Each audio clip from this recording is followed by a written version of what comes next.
యావత్ భారతదేశంలోనే ఏకైక వైష్ణవ సాంప్రదాయ సూర్యనారాయణమూర్తి దేవాలయం కాకినాడ జిల్లా పెదపూడి మండలం గొల్లడు మామిడాడులో ఉంది.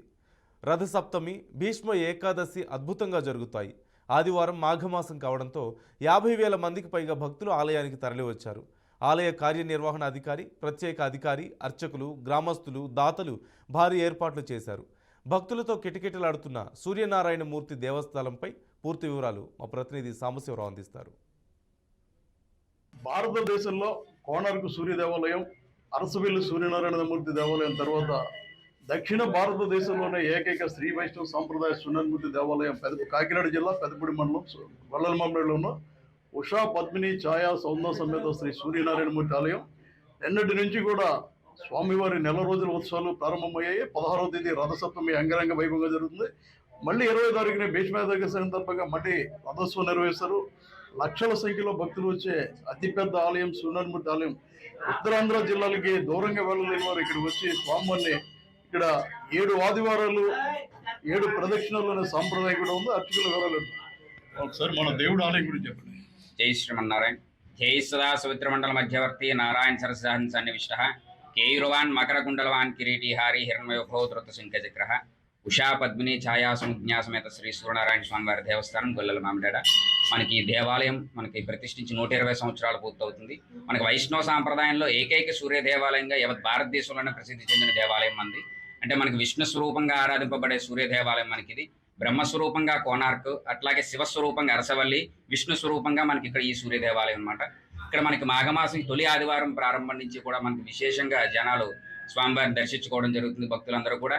అట్లాగే మనకి ఇక్కడ స్వామివారికి 7 ఆదివారాలు 7 ప్రదక్షిణల కింద మనకి ఈ సంవత్సరం నుంచి ప్రారంభించడం జరిగింది. ఎందుకంటే భక్తుల కోరికలు మనకి వచ్చి మనకు చెప్పుకుంటున్నారు కాబట్టి దాని గురించి మనకి పరిష్కారం మనకి వాళ్ళకి చెప్పాలి. కాబట్టి ఈ విధంగా మనం స్వామివారికి మనకి భక్తులకి సన్నిహితంగా ఉండేలాగా, మనకి అందరికీ ఇబ్బంది లేకుండా ఉండేలాగా 7 ప్రదక్షిణాలు మనం స్వామివారికి సంఖ్యతో మనం ప్రారంభించడం జరిగింది.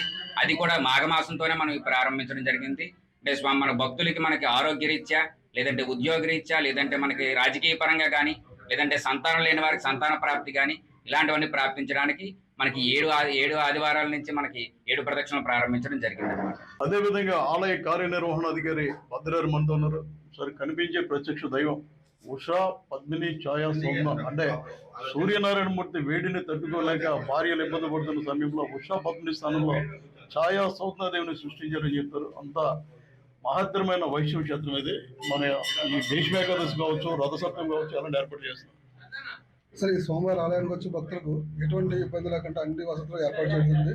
ఈరోజు మొదటి ఆదివారం సందర్భంగా వచ్చిన భక్తులకు అన్నప్రసాదం వితరణ కూడా ఏర్పాటు చేయడం జరిగింది. ప్రత్యేక అధికారిగా మీరు తీసుకున్న చర్యలు ఏంటి? ఈ దేవాలయానికి వచ్చిన భక్తులందరికీ కూడా ఉచిత దర్శనం సమానంగా జరగాలని చెప్పేసి చేయడం జరిగిందండి. అలాగే అందులో 100 రూపాయల దర్శనం కూడా ఉంది. తర్వాత స్వామివారికి అభిషేకాలు కూడా ఉదయించి తెల్లవారుజామున జరిగినాయండి. ఈరోజు 225 అభిషేకాలు జరిగినాయండి స్వామివారికి. ఉదయం నుంచి కూడా భక్తుల సంఖ్య అలా పెరుగుతూనే ఉంది. ముఖ్యంగా ఈ రథసప్తం ఏదైతే ఉందో 16వ తారీఖున కనీసం 1,00,000 మంది భక్తులు వచ్చే ఏర్పాటు ఉంది రథోత్సవానికి. దీనికి ఎలాంటి ఏర్పాటు చేస్తారు? రథసప్తమికి వచ్చే భక్తులందరికీ కూడా ఏ విధమైన ఇబ్బంది కలగకుండా క్యూరెన్స్ కానివ్వండి, మంచినీరు కానివ్వండి, ప్రసాద సదుపాయం కానివ్వండి, భోజన సదుపాయం కానీ అన్నీ కూడా చేయడం జరిగిందండి. భోజన సదుపాయం గ్రామస్తులు సహకారంతో చేస్తున్నామండి. మిగిలినవన్నీ కూడా దేవస్థానం తరఫున చేస్తున్నాం. ఇది రథసప్తమి, అదేవిధంగా మాఘమాసం సందర్భంగా చేస్తున్న ఏర్పాట్లు. గ్రామస్తులు, దాతలు సహకారంతో, దేవాదేశక సౌజన్యంతో అర్చకులు భారీ ఎత్తున కార్యక్రమాలు నిర్వహిస్తున్నారు. 16వ తేదీ రథసప్తమి ఏదైతే ఉందో ఆ రోజు ప్రత్యేక పూజలు, అదేవిధంగా ప్రత్యేకంగా బాణసంచ కాలంలో ఈ ఊరు గ్రామం బాణసంచ విషయంలో పెట్టింది వేరు. ఇక్కడ జరిగే సాంస్కృతిక కార్యక్రమాలు తిలకించేది కూడా వేలాదిగా భక్తులు వస్తారు. రథసప్తమి రోజు కనీసం 1,00,000 మంది భక్తులు వస్తారని, ఎందుకంటే ఈ రోజు భక్తుల సంఖ్య చూసి రథసప్తమికి 1,00,000 మంది వచ్చి భక్తులు వచ్చే అవకాశం కూడా ఉందని చెప్తున్నారు. Back to studio. ఇవి ఇప్పటివరకు updates. Keep watching BRK news.